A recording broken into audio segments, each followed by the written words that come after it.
Buongiorno a tutti, riprendiamo il nostro discorso. L'altra volta abbiamo visto da vicino cosa accade in tutta Europa e quei fattori comuni che permisero la diffusione delle rivolte coinvolsero naturalmente anche l'Italia, che nel 48 vede l'insurrezione da parte del popolo nei principali stati italiani, quindi soprattutto nel Regno delle Due Sicilie, nel Granducato di Toscana, nello Stato Pontificio, e vedremo che in questo contesto sarà proprio il Regno di Sardegna che si assumerà l'incarico di portare avanti questo progetto, questo sogno di ampliamento, di espansione dello Stato sabaudo, ma ad un certo punto si ritroverà ad avere l'incarico poi di unificare l'intera nazione. Per quanto riguarda il Regno delle Due Sicilie, il 12 gennaio del 1848 insorse Palermo contro re Ferdinando II. Nel corso dei secoli Palermo è sempre stata insofferente nei confronti del re di Napoli. In questo momento ci riprovano, quindi vorrebbero essere indipendenti finalmente, però per circoscrivere la rivolta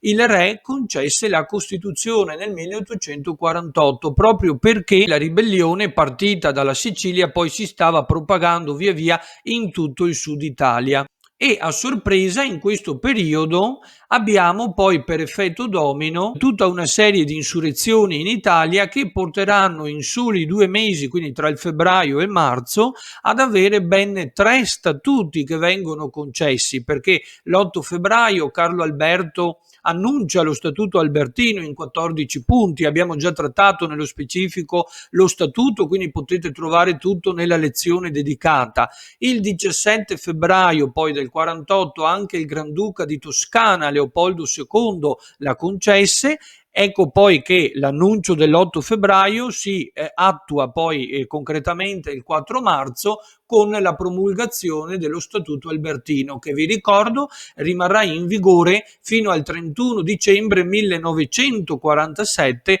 quando poi dal 1 gennaio del 48 entrerà in vigore la nostra Costituzione italiana. Infine, il 14 marzo sempre del 48, Papa Pio IX, l'ultimo Papa Re, sottolineiamolo, l'ultimo Papa che ebbe anche il potere temporale nello Stato Pontificio, concesse poi lo statuto fondamentale per il governo temporale degli Stati di Santa Chiesa. La cosa curiosa e interessante è che per effetto domino quello che fa un sovrano poi viene imitato e copiato anche dagli altri, però dobbiamo ricordare che questi sovrani non lo fanno per spirito di modernità o per spirito di lungimiranza, ma semplicemente per preservare il proprio dominio. Nessuno di loro ha interesse a unificare l'Italia, non c'è un progetto comune. Vedremo anche con la prima guerra di indipendenza, non c'è questo desiderio di scacciare definitivamente l'impero austriaco dall'Italia per fondare quella repubblica democratica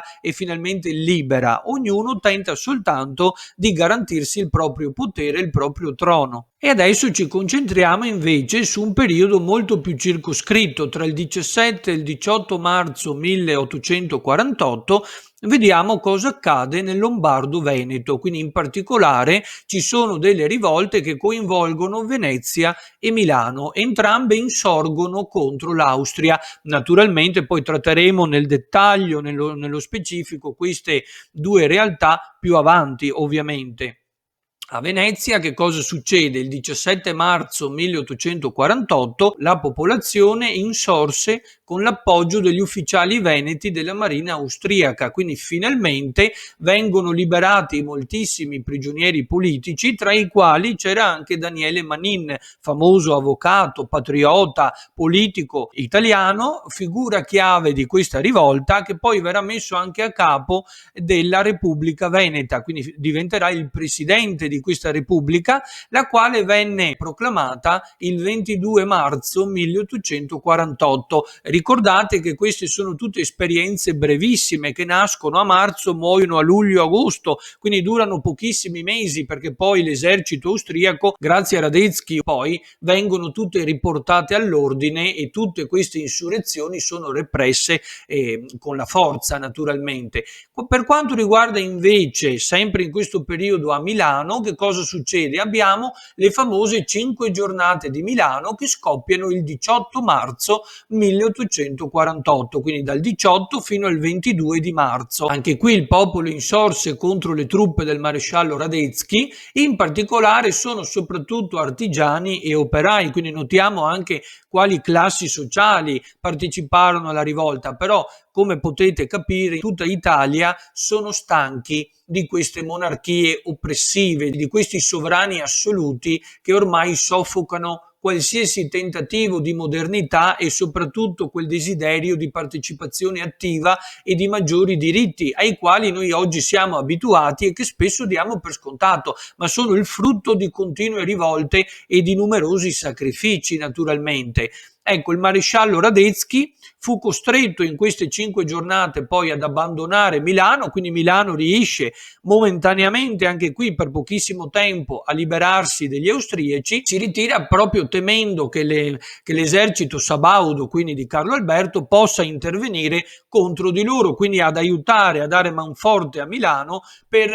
la liberazione di questi territori. In realtà noi sappiamo che Carlo Alberto spera semplicemente di estendere i propri domini, quindi sarebbe soltanto l'eliminazione di un sovrano per sostituirlo poi con un altro, e si ritira nel famoso quadrilatero austriaco. Che cos'è il quadrilatero austriaco? Beh, è semplicemente un territorio così chiamato perché unendo idealmente le 4 città fortezze si forma un quadrilatero, appunto, cioè una zona d'Italia che era particolarmente forte perché ben difesa e protetta dall'esercito austriaco. Stiamo parlando, come potete vedere dall'immagine, delle 4 fortezze di Verona, Legnano, Mantova e Peschiera, quindi siamo tra il Veneto e la Lombardia, quindi anche la zona, vedete le cartine sono molto importanti perché ci fanno capire quali sono anche i luoghi della battaglia, quindi abbiamo 3 città venete e una città lombarda, ecco, una zona ben protetta e ben difesa. Milano nel frattempo viene liberata sotto la guida di Carlo Cattaneo, di cui poi parleremo ovviamente più avanti, e il 22 marzo, quindi al termine delle 5 giornate, viene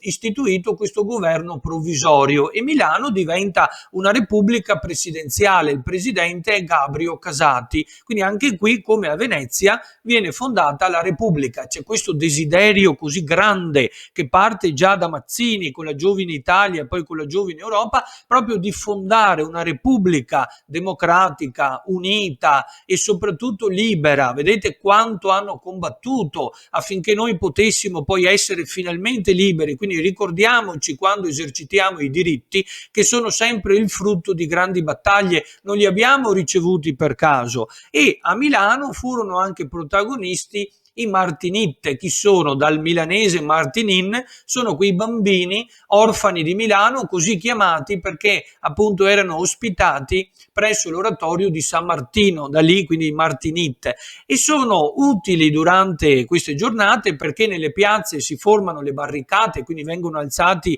dei muri di fortuna con tutto ciò che capita, con oggetti di vario tipo, e i bambini riescono ad infilarsi, ad intrufolarsi insomma tra queste barricate e portano i messaggi di guerra, quindi i messaggi dei vari comandanti da una barricata all'altra, e quindi anche loro vengono così celebrati e ricordati attraverso le diapositive, come potete appunto vedere in questa immagine. Nella prossima lezione, quindi per completare il nostro discorso, arriveremo a parlare del 23 marzo 1848, quando finalmente inizierà la prima guerra d'indipendenza. Vi anticipo subito che sarà tra il 23 marzo 1848, poi ci sarà un periodo di pausa perché verrà firmato l'armistizio e poi si riprende nel 49 per concludersi il 6 agosto 1849, quindi la prima guerra che vide il Regno di Sardegna contro l'impero austriaco verrà combattuta in questi 2 anni.